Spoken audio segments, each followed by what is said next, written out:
ஒன்பது கோளும் ஒன்றாய் காண அங்கு கற்பகம் என்னும் கடவுளின் மெய்யில்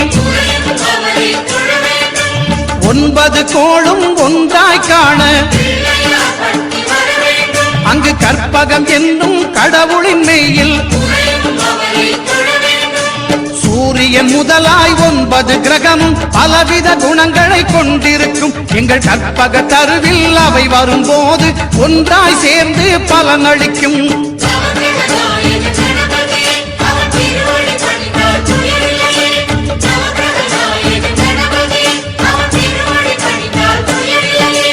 ஒன்பது கோளும் ஒன்றாய் காண